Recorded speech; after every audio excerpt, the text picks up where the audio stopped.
Hey guys, it's Kurz this side welcoming you on Weave Residence। तो जैसा कि हम अपने पिछले वीडियो में मतलब ये वाले वीडियो में 1 महीना पहले प्रॉमिस किए थे that I will bring a series on Dead Man Wonderland and as you know that I don't go back on my words। So here it is। Panel का स्टार्ट एक सॉन्ग से होता है जो कि काइंड ऑफ एक story भी थी जो एक वुडपेकर के अराउंड रिवॉल्व कर रहा था। इस वुडपेकर को याद रखना। तो इस सॉन्ग या स्टोरी के अकॉर्डिंग एक वुडपेकर होता है, नॉट ए लिटिल वुडपेकर, जो एक फॉरेस्ट में रहता है। वो वुडपेकर क्या करता है ना कि वो उस फॉरेस्ट में प्रेजेंट सारे ट्रीज में होल्स कर देता है, जिससे उस फॉरेस्ट के गॉड द वुड गॉड नाराज हो जाते हैं और वो उस वुडपेकर को कर्स करते हैं और उस कर्स के अकॉर्डिंग उस वुडपेकर का बीक पॉइजनस हो जाता है और फिर वो वुडपेकर जिस से मिलता है मतलब जिसको वो टच करता है अपने बीक से, उसके पेरेंट्स, उसके फैमिली, उसका नेस्ट, उसके फ्रेंड्स, वो सारे लोग मर जाते हैं और फिर जो लास्ट में बचता है वो था सैड लिटिल वुडपेकर। जब ये सॉन्ग प्ले हो रहा होता है ना तब बैकग्राउंड में कुछ पैनल्स दिखाई जाती है जिसमें इस स्टोरी के प्रोटैगनिस्ट मतलब डेड मैन वंडरलैंड के प्रोटैगनिस्ट इगराशी गांता का चाइल्डहुड भी दिखाया जाता है, जिसमें वो एक लड़की के साथ खेल रहा था। इस लड़की को भी याद रखना। तो जब इगराशी गांता का चाइल्डहुड दिखाया जाता है ना तब वहाँ पे कुछ पैनल्स थे जिसमें कुछ म्यूजिशियंस पियानो प्ले कर रहे थे और वो म्यूजिशियंस उस पियानो को प्ले करते टाइम रो भी रहे थे। क्यों आगे स्टोरी में बताया जाएगा, मे बी अब तक नहीं बताया गया जहाँ तक हम पढ़े हैं। फिर पैनल कुछ सोल्जर से फोकस करता है जो कि एक एंटिटी पे गन पॉइंट करके खड़े थे कि तभी एक ब्लास्ट होता है और उस ब्लास्ट से एक काफ़ी हाई लेवल मैग्नीट्यूड का अर्थक्वेक टोक्यो को हिट करता है, जिसके कारण टोक्यो के सराउंडिंग सीज की वजह से टोक्यो में फ्लड आ जाता है। इस फ्लड के कारण 70% ऑफ द टोक्यो पानी में डूब जाता है। अब पैनल प्रेजेंट में आता है जहाँ गांता अपने स्कूल में एक वीडियो देख रहा था होलोग्राम पे। गांता 14 साल का लड़का था, वो स्कूल में होलोग्राम पे वीडियोस देख रहा था। ये वर्ल्ड कुछ ज़्यादा ही मॉडर्न है और इंसेन भी, बने रहो पता चलेगा क्यों।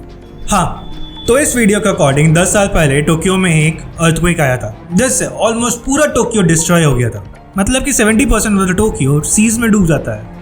अब आप लोग को वीडियो के स्टार्ट के पैनल से याद होंगे तो उसमें जो ब्लास्ट हुआ था वही रीज़न था टोक्यो के अर्थक्वेक का।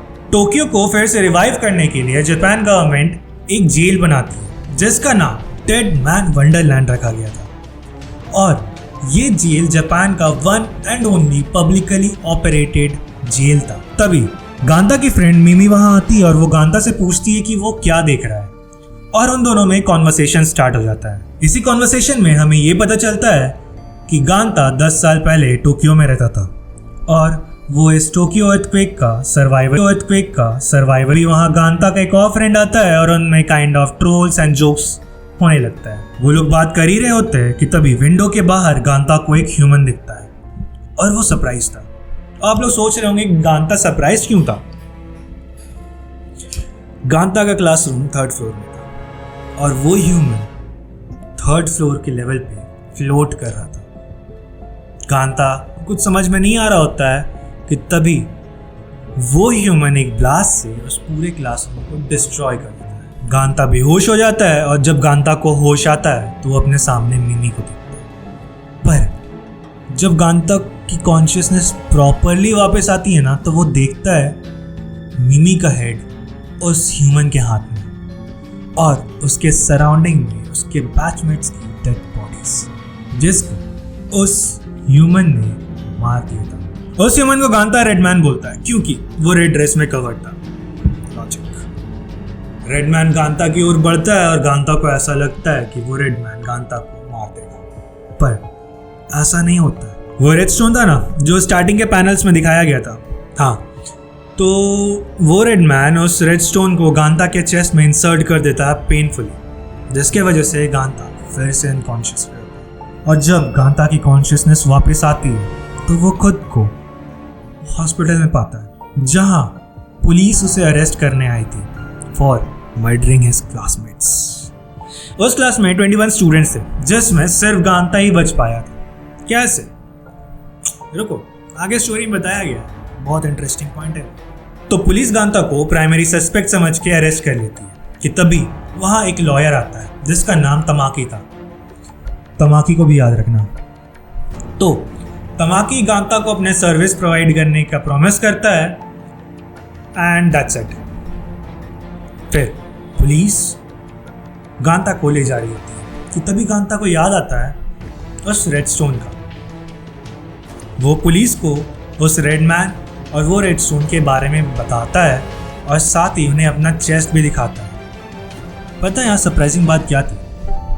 गांता के चेस्ट में एक भी वुंड नहीं था, एज इफ वो रेडस्टोन वहाँ था ही नहीं। He was completely normal. तो क्या हुआ यहाँ पे? क्या कोई रेडमैन सच में एग्जिस्ट करता है या फिर गांता ने उस रेडमैन का एक्सक्यूज बना के अपने बैचमेट्स का मैसेकर कर दिया? That too very brutally. What you think about it? तो इस वीडियो को यहीं एंड करते हैं। The comment section is open for criticism, reviews and your answer, so don't forget to comment it down. क्या गांता मेंटली अनस्टेबल है या फिर वो रेडमैन सच में एग्जिस्ट करता है? What you think? सो मिलते हैं नेक्स्ट वीक वेडनेसडे को। तब तक आप लोग चैनल पे चल रहे एक दूसरे सीरीज को एंजॉय करिए जिसका नाम है मान रन, जिसमें the beginning after the end की स्टोरी को कवर किया जा रहा है in the form of shorts. वैसे ये manhwa the beginning after the end काफ़ी पॉपुलर है, तो you can check it out and don't forget to like the video, share it with your peers and subscribe the channel if you are new on the channel. वैसे आप लोग मेरे Insta page weave residence को भी follow कर सकते हैं। अरिगातो।